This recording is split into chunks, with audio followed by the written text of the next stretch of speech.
Oscar Bevis, IFL TV, proudly sponsored by Everlast here in Leeds for a massive fight week, headlined by Kiko Martinez and Josh Warrington for the IBF world title. I'm joined by Lauren Parker, not Lauren Price, like Boxing News said, Lauren Parker.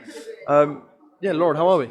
I'm very well, thank you. Yeah, just here at the press conference today, soaking it up, really liking being here. Great. You've been sparring Ebony, and that's something that we'll talk about in a second, obviously, the career of your own.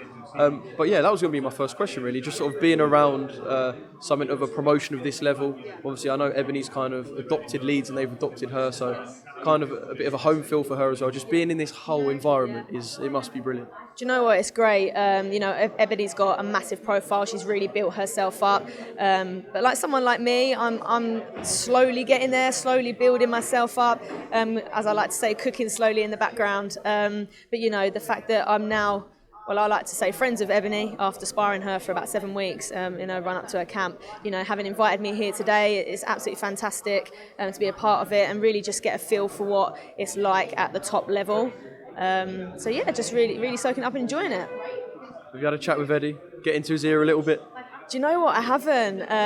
It's a bit of a difficult one because he's here, he's got his job role, he's doing what he's doing. People are pulling him left, right and centre. I would like to have a chat with him, but it's one of those things where I know him very well, but he probably doesn't have a clue who I am.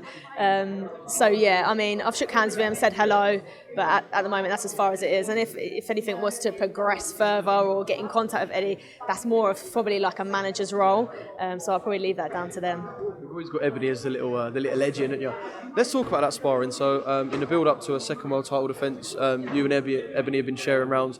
We know how exciting she is in the ring, so I can imagine these aren't standoffish rounds. These are fun rounds. Yeah, definitely fun rounds. And to be honest, it's the type of sparring that I like. We can get involved. But, she has mentioned that I hold similar qualities to Roman and I can be quite similar in style. So I think, that's literally made for great, exciting fights. So, there's been times where I've been sat back, boxing Ebony, trying to pick her off, make her think a little bit. But then there's been times where she's managed to close the gap and we've been working on the inside.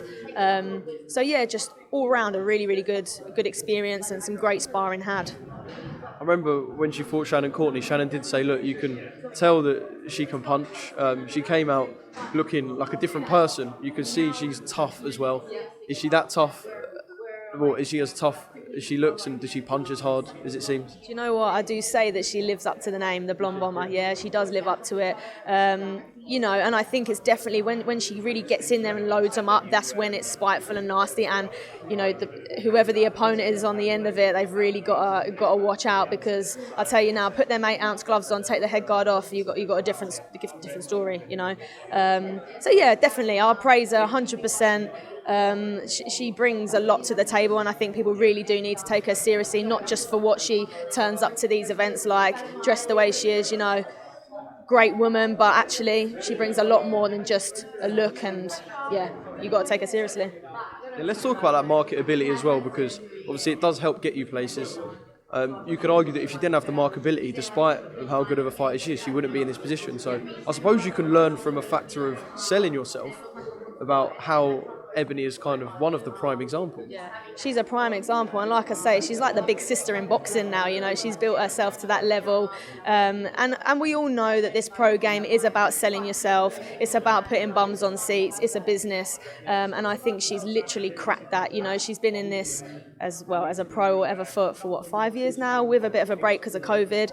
And I think you've really got to take your hat off to her of what she's achieved in that time and how she's built up, her reputation and her platform basically. And I think a lot of women, myself definitely, take a lot from that. And it's really great to be around her, and I'm learning a lot too. Let's talk about your own career and your journey. You said to me you've been in boxing for 12 years, was it? Yeah, so if we take it sort of back to the start of those 12 years, what was it that got you into boxing? Kind of a family thing, or just a choice of your own? Yeah, well, none of my family actually box. And I think it was literally when my dad took me to watch kickboxing shows as a youngster. And I just remember looking, thinking, wow, I reckon I could be good at that. But I was always quite shy growing up. It wasn't until I was about 18, and then I pushed forward and I decided to join a local kickboxing club. I did that for about 2 years, nothing serious, just mainly the training sort of thing. And then we pushed on, and someone introduced me to boxing. I met my coach there, my amateur coach, who is now my pro coach. I've got 2 coaches actually. And it's just the journey's just kind of just improved on and on and on. Did quite well as an amateur. Took part in various different tournaments, and then we decided to turn pro. And when I first turned pro, I wasn't sure if it was like the best option to do because there wasn't that many women in it at that time. But I'm so glad and grateful that I did make that move, because now you can only look at it and how it's booming. There's so many women involved, and the amount of people that I speak to, they love the women's boxing. I'm just really pleased to be a part of that.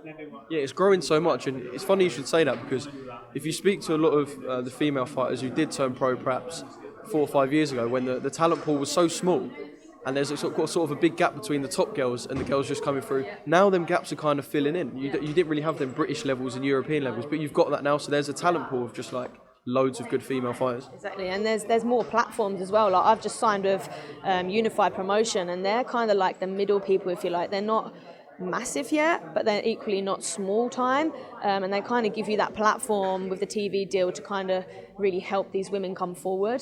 There's so much more out there now, so much more opportunities, and you know what, I just think it's going to continue to grow. It's really exciting. So what are your sort of goals for the next 12, 18 months? I suppose you're going to want to push towards world honours, sort of ranking wise and that. Where are you placed? Are you placed nicely to kind of push for these next 12, 18 months? Yeah, I think I'm placed nicely. There's not many. I'm super fly division, so there's not that many in the mix. You've still got quite a small talent pool that way, yeah? It's a small talent pool. I think the super bantamweight pool is better. There's more opportunities there. Equally, I could thrive doing what I do in the division that I've chosen. If I'm going to go for that world level, there's a lot of Mexicans at the top, so I know that I've got my work cut out. But you know what? I'm constantly training, I'm constantly improving, and as time's gone on, I've begun to realise my potential, and I definitely think that I've got what it takes to do that. So as and when the opportunities come, I'm all in. And just for the fans who wouldn't have seen you step in the ring, what sort of fighter are you? What sort of style can they expect if they tune into your next fight, or perhaps have a look at some of your previous fights? Yeah, so I would say I'm more of like a boxer fighter style, so I have the ability to mix it. So if you want to stand there and box, that's great, I can do that. But equally, if you come in and I need to trade, then equally... Mexicans at world level, yeah? Yeah, I can definitely do that. So whatever anybody brings, I feel like I've got an answer for it. Boxer fighter, I'd say. Brilliant, Lauren. Thank you for giving me some of your time. It was good to get to know a little bit about you and your story. And look forward to Ebony's second world title shot. Fingers crossed that all goes well.